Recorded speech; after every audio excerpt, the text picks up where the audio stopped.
कहते हैं यूं ही नहीं मिलती राही को मंजिल, दिल में एक जुनून सा जगाना पड़ता है। कि यूं ही नहीं मिलती राही को मंजिल, दिल में एक जुनून सा जगाना पड़ता है। किसी ने पूछा चिड़िया से कैसे बना तेरा आशियाना, किसी ने पूछा चिड़िया से कैसे बना तेरा आशियाना। चिड़िया ने मुस्कुरा कर बोला तिनका तिनका उठाना पड़ता है और बार बार उड़ान भरना पड़ता है। नमस्कार दोस्तों, आप सभी का स्वागत है आपका अपना परिवार, आपका अपना YouTube channel success point DGP में। आई होप कि आप लोग बहुत ही अच्छे होंगे और बहुत ही अच्छे तरीके से हम सभी की पढ़ाई लिखाई चल रही है। तो आपको आज फिर से हमारे इस चैनल से जुड़ने के लिए आप सबों को बहुत सारा प्यार, बहुत सारा धन्यवाद। जो कि आपसे लगातार हम इस चैनल आपके हेल्प के लिए हर विषय पर, हर टॉपिक पर वीडियो लगातार ला रहा है। जिस भी दिन से ये चैनल स्टार्ट हुआ लगातार आपके समक्ष हर एक दिन कोई ना कोई सब्जेक्ट का कोई ना कोई इम्पोर्टेंट वीडियो आपके समक्ष आते रहा है। तो चलिए आज फिर से आपके समीप हम आ चुके हैं। 2 दिन से क्लास नहीं हो पाई थी, तो आज फिर आपके साथ नए टॉपिक के साथ, जो कि जनरल कॉम्पिटिटिव के लिए बहुत ही ज्यादा मायने रखता है, बायोलॉजी, जिससे कि क्वेश्चन आता है। उसी में से एक टॉपिक है जो कि महत्वपूर्ण अंग है बायोलॉजी का। इनसे एसएससी, रेलवे, चाहे बैंकिंग, उसमें क्वेश्चन आते रहते हैं। चलिए इस टॉपिक को डिस्कस करते हैं, ताकि आपको जो भी परेशानी हो इस टॉपिक से रिलेटेड, जो भी क्वेश्चन अगर railway, SSC, banking, other state level जो भी एग्जाम है उसमें अगर कोई भी क्वेश्चन आता है तो आप कंफर्म के साथ आप उसका जवाब दे पाए। तो चलिए समय को ज्यादा वेस्ट ना करते हुए हम लोग अपने टॉपिक पर आते हैं। देखिए आज हम लोग का टॉपिक है बायोलॉजी का एक महत्वपूर्ण अंग है, महत्वपूर्ण टॉपिक है पोषक पदार्थ, न्यूट्रिएंट्स। पोषक पदार्थ जो कि बायोलॉजी का एक महत्वपूर्ण टॉपिक है। तो चलिए जानते हैं इसके बारे में, यहाँ से कैसे कैसे क्वेश्चन आता है और क्या क्या इससे पूछा जाता है, ताकि इसका अगर हम थ्योरी हम जान लेते हैं तो हमें क्वेश्चन को समझने, उसका आंसर देने में बहुत ही ज्यादा हेल्पफुल साबित होगा।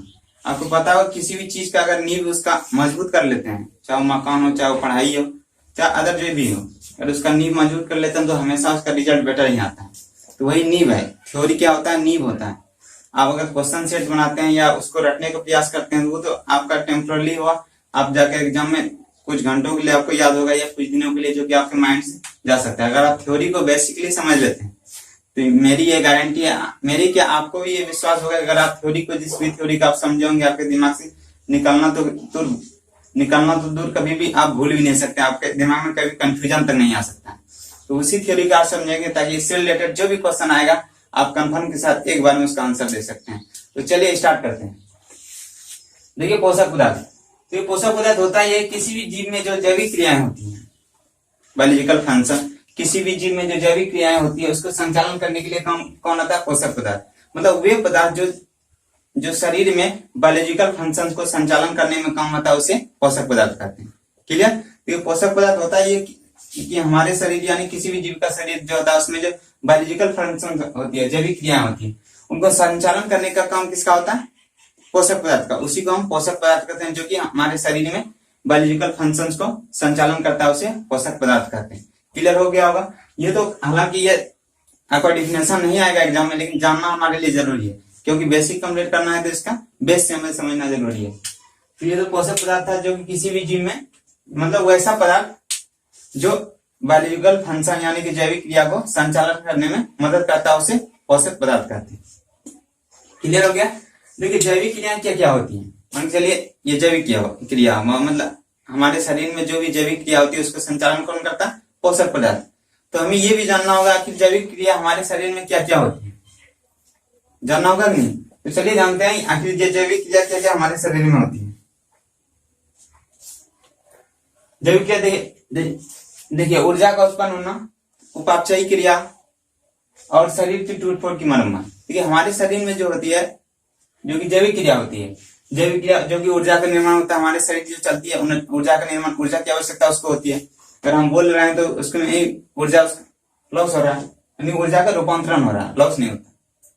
ऊर्जा का उत्पन्न होना जैविक क्रिया जो होता है, ऊर्जा का उत्पन्न होना, उपापचयी क्रिया होना, या शरीर के टूट फूट की मरम्मत में, ये सब में यही सभी जैविक क्रिया है हमारे शरीर की। तो आपको समझ में आ गया कि हमारे शरीर की जो जैविक क्रिया है, ये सभी हमारे शरीर की जैविक क्रिया के अंतर्गत आते हैं। क्लियर? देखिए आप देखिए जैविक क्रिया जो होता है हमारे शरीर में उसको कौन करता है? पोषक पदार्थ। उसको संचालित कौन करता है? पोषक पदार्थ। तो चलिए समझते हैं आखिर पोषक पदार्थ क्या है, कौन कौन सा हमारे शरीर में पोषक पदार्थ है, कौन कौन हमारे शरीर में पोषक पदार्थ आता है ताकि हमारे जो जैविक क्रिया है उसको संचालित करती है। देखिए पोषक पदार्थ है कार्बोहाइड्रेट, वसा, प्रोटीन। तो कार्बोहाइड्रेट, वसा और प्रोटीन आप सुने होंगे, ये तीनों का नाम, ये सभी पोषक पदार्थ है हमारे शरीर में जो कि जरूरी है। पोषक पदार्थ क्या है? कार्बोहाइड्रेट, प्रोटीन और वसा। तो इन तीनों में से शरीर में ऊर्जा प्राप्त होती है। ये जो पोषक पदार्थ है कार्बोहाइड्रेट, प्रोटीन और वसा, इन तीनों से हमारे शरीर को ऊर्जा प्राप्त होती है, यानी एनर्जी प्राप्त होती है हमारे शरीर को। किससे? कार्बोहाइड्रेट, प्रोटीन और वसा से हमारे शरीर को ऊर्जा प्राप्त होती है। क्लियर? तो ये तीन है जो कि पोषक पदार्थ है, जो कि महत्वपूर्ण पोषक पदार्थ है। ये तीन है, कार्बोहाइड्रेट, प्रोटीन और वसा। तो चलिए इसको बारी बारी से समझते हैं आखिर कार्बोहाइड्रेट क्या है, प्रोटीन क्या है और वसा क्या है। देखिए चलिए समझते हैं कार्बोहाइड्रेट। देखिए कार्बोहाइड्रेट होता है, कार्बोहाइड्रेट किसे कहते हैं? कार्बोहाइड्रेट कार्बन, हाइड्रोजन और ऑक्सीजन जब इन तीनों को 1:2:1 में मिलाया जाता है, कितना? 1:2:1 में मिलाकर जो पदार्थ का निर्माण होता है उसे ही कार्बोहाइड्रेट बोलते हैं। किसको बोलते हैं? कार्बोहाइड्रेट किसे बोलते हैं? जब कार्बन, हाइड्रोजन और ऑक्सीजन 1:2:1 यानी कि 1:2:1 में मिलकर जो पदार्थ का निर्माण करते हैं उसे कार्बोहाइड्रेट बोलते हैं। अगर आपको कोई पूछ देता है कार्बोहाइड्रेट किसे बोलते हैं तो आप कंफर्म होकर ये बता दीजिएगा उनको कि जब कार्बन, हाइड्रोजन और ऑक्सीजन 1:2:1 में मिलकर जो भी पदार्थ का निर्माण करता है उसे ही कार्बोहाइड्रेट हम बोलते हैं। क्लियर? यहाँ तक कार्बोहाइड्रेट क्लियर हो गया होगा आप लोग को। देखिए हमारे शरीर में जो है 50 से लेकर 75%, देखिए हमारे शरीर में जो 50% से लेकर 75% तक की ऊर्जा जो है वो कार्बोहाइड्रेट से प्राप्त होती है। कौन से होती है? कार्बोहाइड्रेट से। हमारे शरीर में जो है 50% से लेकर 75% तक ऊर्जा कार्बोहाइड्रेट से प्राप्त होती है। अगर क्वेश्चन आता है कि हमारे शरीर में जो है ऊर्जा किस चीज से प्राप्त होती है 50% से 75% तक, तो उसका आंसर होगा कार्बोहाइड्रेट से। कार्बोहाइड्रेट से हमारे शरीर में 50% से लेकर 75% तक ऊर्जा हमारे शरीर को कौन देता है? कार्बोहाइड्रेट, जो कि कार्बन, हाइड्रोजन और ऑक्सीजन 1:2:1 से मिलकर बना होता है ये पदार्थ, जिसे कार्बोहाइड्रेट कहते हैं। इसमें हमारे शरीर में कितना ऊर्जा देता है? ये 50% से लेकर 70% तक। एक क्वेश्चन ये भी आ जाता है कि कार्बोहाइड्रेट हमारे शरीर को ऊर्जा कितना परसेंट देता है? 50% से लेकर 75% तक। क्लियर? ये तो क्लियर हो गया यहाँ तक, जो कि शरीर में था, जो कि ऊर्जा दे रहा था शरीर को 50% से 75% तक। अब जानते हैं कार्बोहाइड्रेट का रूप क्या क्या होता है। कार्बोहाइड्रेट का रूप शायद आप सुने भी होंगे या नहीं भी सुनेंगे, तो अभी आप सुन लीजिए, आज आपका क्लियर हो जाएगा कार्बोहाइड्रेट का क्या क्या रूप होता है या क्या क्या होता है, क्लियर हो जाएगा। ठीक है, आप लोग सुनेंगे ग्लूकोज, फ्रुक्टोज, लैक्टोज, माल्टोज, ये सब का नाम आप जरूर सुने होंगे बायोलॉजी में।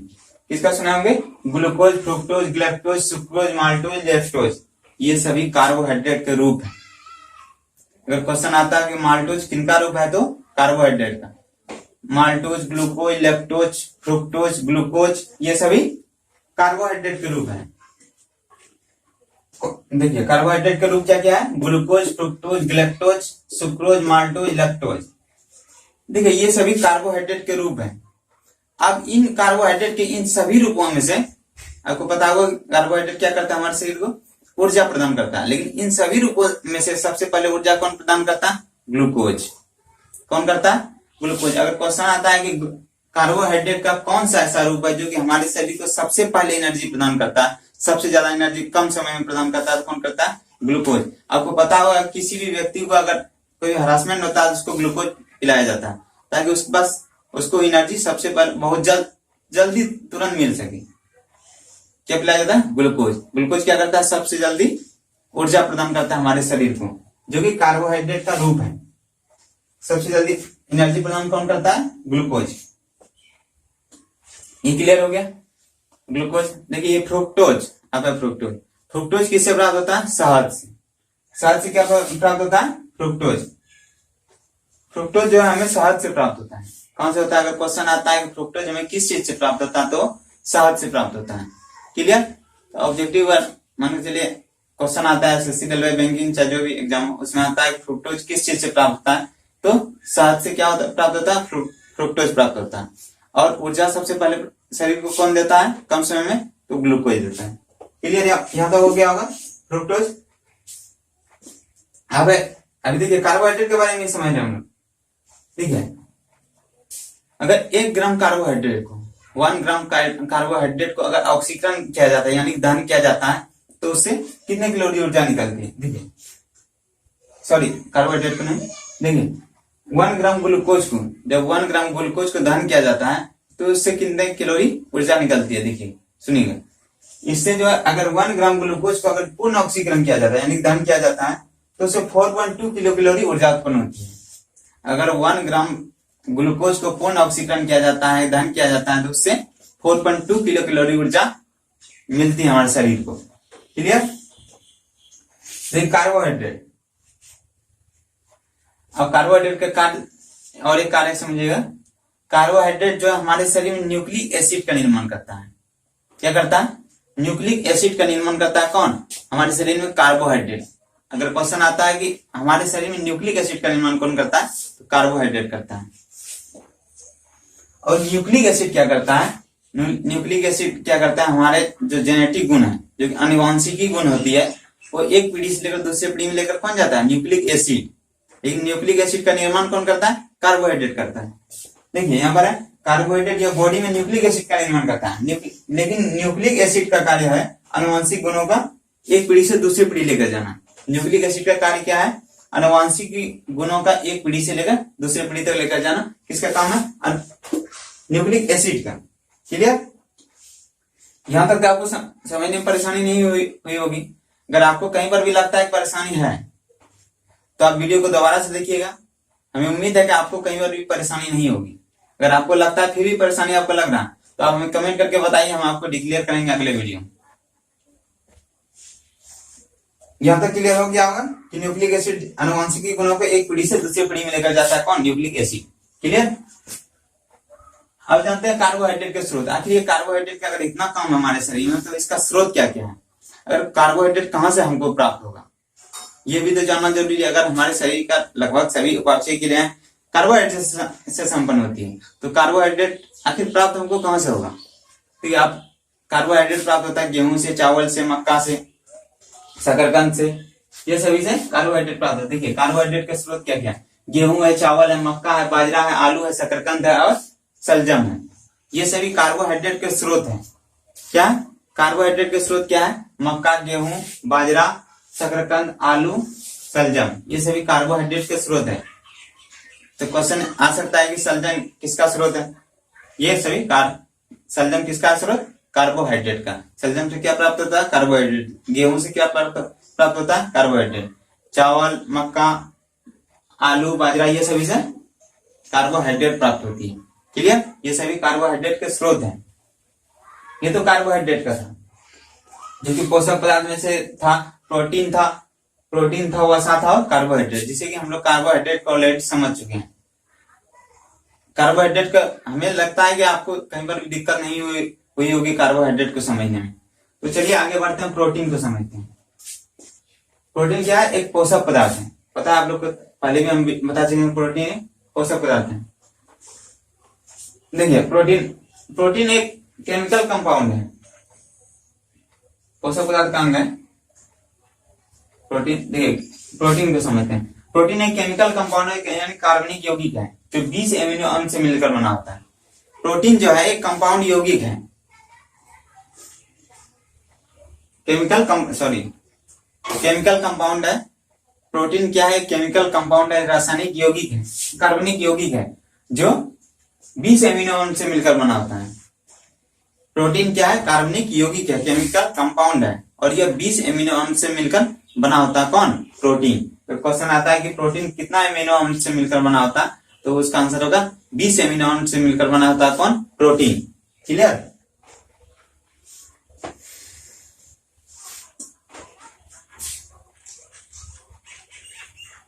देखिए इसका कार्य क्या है प्रोटीन का। देखिए इसका काम है शरीर का जो मरम्मत करना, प्रोटीन का काम होता है। देखिए शरीर में कहीं पर भी मतलब फ्रैक्चर वैक्चर आ जाता है, इसका काम क्या होता है? शरीर का मरम्मत करना, ऊर्जा उत्पन्न करना और शरीर का मरम्मत करना। किसका काम होता है? प्रोटीन का। प्रोटीन क्या काम होता है? ऊर्जा उत्पन्न करना और शरीर की मरम्मत करना। शरीर में कहीं पर फ्रैक्चर वैक्चर आ जाता है, उसका क्या काम होता है? इसका मरम्मत करना काम होता है। देखिए इसका स्रोत क्या क्या है। आखिर प्रोटीन हमें अगर हमारे शरीर के लिए उपयोगी है तो इसका स्रोत भी होगा जिससे कि वो प्राप्त होता है कि नहीं? चलिए इसको जानते हैं इसका स्रोत क्या क्या है। देखिए प्रोटीन आपको पता है कि सोयाबीन से 42% प्रोटीन मिलती है हमारे शरीर को। देखिए सोयाबीन जो है इसका महत्वपूर्ण स्रोत है प्रोटीन का, क्योंकि 42% प्रोटीन कहां से मिलती है? सोयाबीन से। अगर सोयाबीन हम खाते हैं तो उससे 42% सोयाबीन से प्रोटीन मिलती है। और मूंगफली में सबसे अधिक मात्रा में पाया जाता है।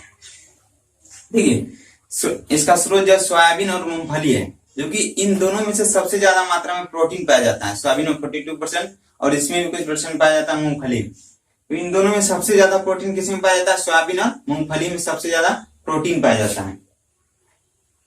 क्लियर?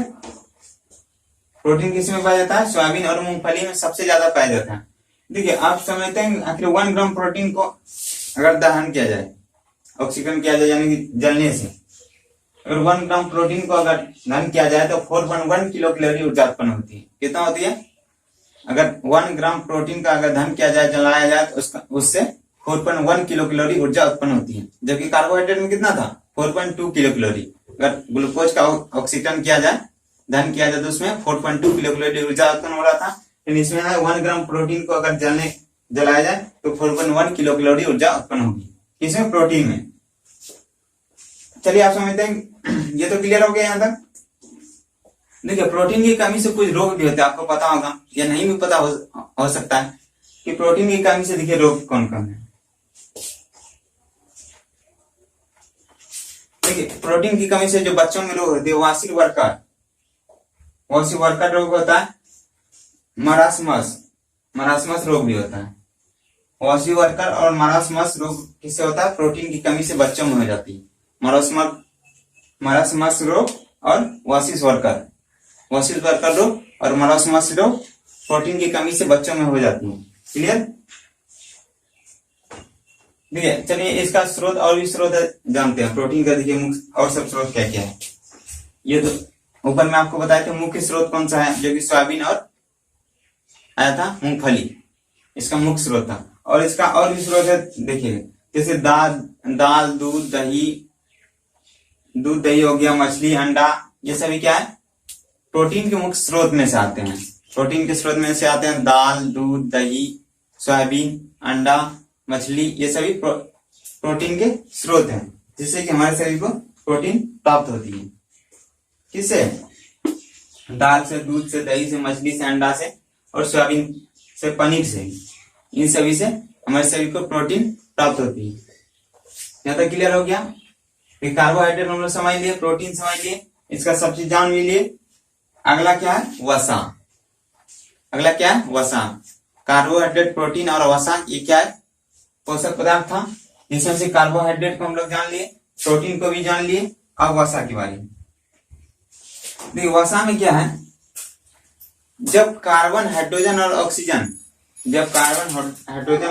विभिन्न मात्रा में मिले होते हैं, जब कार्बन, हाइड्रोजन और ऑक्सीजन फिक्स रेशियो उसका कोई नहीं होता, लेकिन विभिन्न मात्रा में जब मिले होते हैं तो वो वसा का निर्माण करता है। मात्रा में मिले होते हैं उसे ही वसा कहते हैं। जब कार्बन, हाइड्रोजन और ऑक्सीजन विभिन्न मात्रा में मिले होते हैं उसे वसा कहते हैं। वसा 20 डिग्री सेल्सियस पर ठोस अवस्था में होते हैं। देखिए वसा जो है 20 डिग्री सेल्सियस पर क्या होता है? ठोस अवस्था में होता है। अगर 20 डिग्री सेल्सियस पर ठोस अवस्था में होता है, परंतु यदि वे इस ताप पर द्रव में, तो 20 डिग्री सेल्सियस पर तो वसा ठोस में होता है। अगर इसी ताप पर 20 डिग्री सेल्सियस पर अगर वो द्रव में है तो वो तेल होता है। कौन होता है? अगर इस ताप पर वो द्रव में है तो वो तेल कहलाते हैं। 20 डिग्री सेल्सियस पर वसा क्या होता है? ठोस होता है। अगर 20 डिग्री सेल्सियस पर ही वसा अगर ठोस नहीं है, द्रव अवस्था में, तो वो क्या कहलाता है? तेल कहलाता है। वसा क्या कहलाता है? तेल कहलाता है। क्लियर?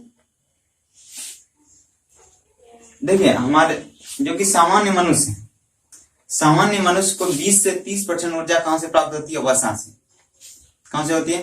क्वेश्चन आता है कि सामान्य मनुष्य को 20 से 30% ऊर्जा कहां से प्राप्त होती है? तो वसा से। कार्बोहाइड्रेट से कितनी हो रही थी? 50 से लेकर 75% है। और 20 से 30% जो है ऊर्जा किससे प्राप्त होती है? वसा से।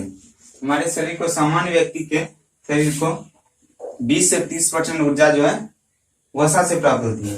क्वेश्चन आ सकता है कि सामान्य मनुष्य के शरीर में 20 से 30% ऊर्जा कहां से प्राप्त होती है? तो इसका आंसर होगा वसा से। क्लियर? देखिए इसकी कमी से वसा, आखिर वसा अगर शरीर के लिए 20 से 30% ऊर्जा उत्पन्न करता है तो इसकी कमी अगर होगा तो कुछ ना कुछ इफेक्ट तो होगा हमारे शरीर में। तो इसके कमी से, अगर वसा की हमारे शरीर में कमी रहता है, इनकी कमी से स्किन रुखी हो जाती है और वजन कम हो जाता है।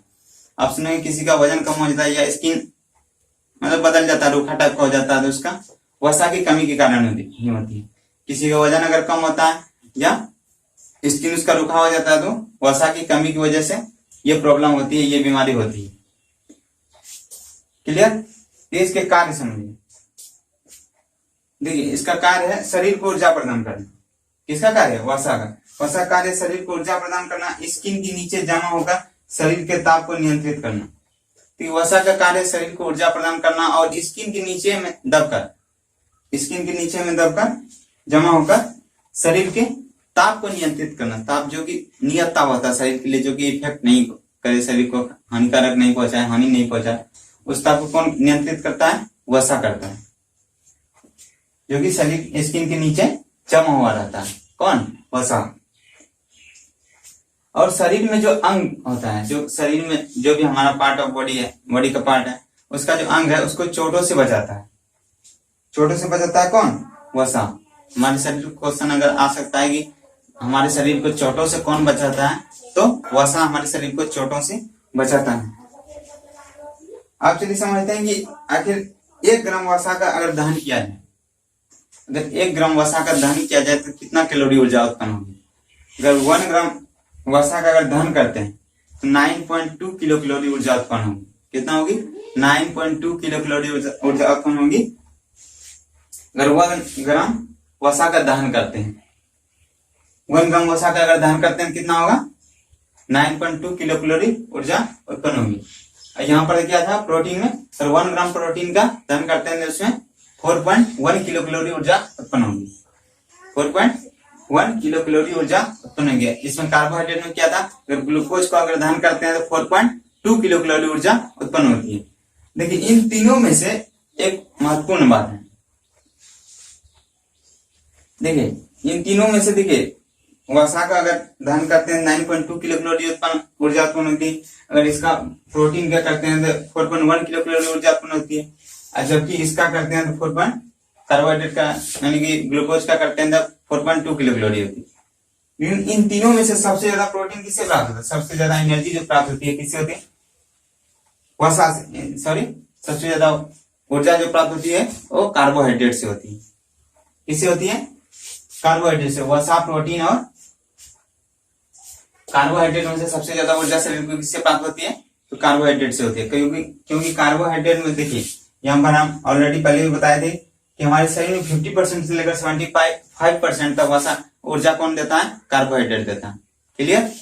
सबसे अधिक ऊर्जा कौन देता है हमारे शरीर को? कार्बोहाइड्रेट देता है 50% से लेकर 75% तक। जबकि वसा कितना देता है? 20% से लेकर 30% तक देता है वसा ऊर्जा हमारे शरीर को। क्लियर?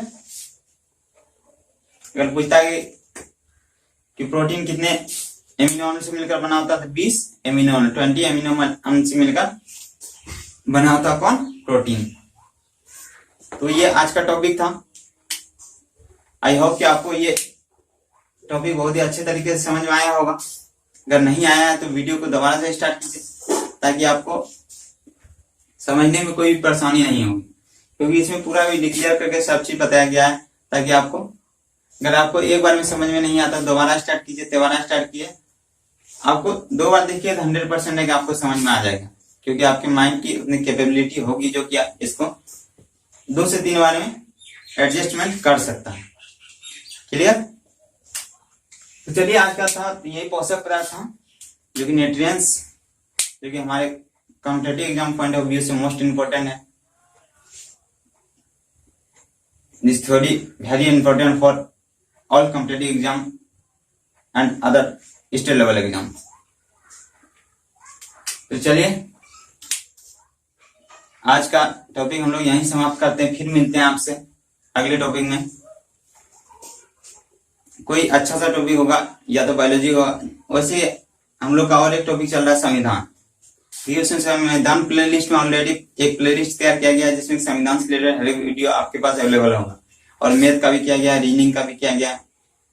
और हम हमारे इस संस्था से और एक दो टीचर बहुत जल्द जुड़ने वाले हैं ताकि आपको बहुत ज्यादा हेल्प होगा आपको कॉम्पिटिटिव एग्जाम की तैयारी करने में। संविधान का प्लेलिस्ट बना हुआ, अगर आपको उनसे रिलेटेड वीडियो चाहिए तो उन पे क्लिक कीजिए, सीरियल वाइज आपको मिल जाएगा। और ये तो था साइंस का, और इनका प्लेलिस्ट बस कुछ घंटों में तैयार हो जाएगा ताकि इनसे रिलेटेड जो भी वीडियो आप सीरियल वाइज उनको देख सकते हैं, आपको परेशानी नहीं होगी। तो चलिए, आपको ये क्लास कैसा लगा आप हमें कमेंट करके बताइए ताकि हमें इससे बेटर से बेटर आपको कंटेंट आपके साथ लाते रहें। बाकी अभी के लिए इतना ही। Thank you so much.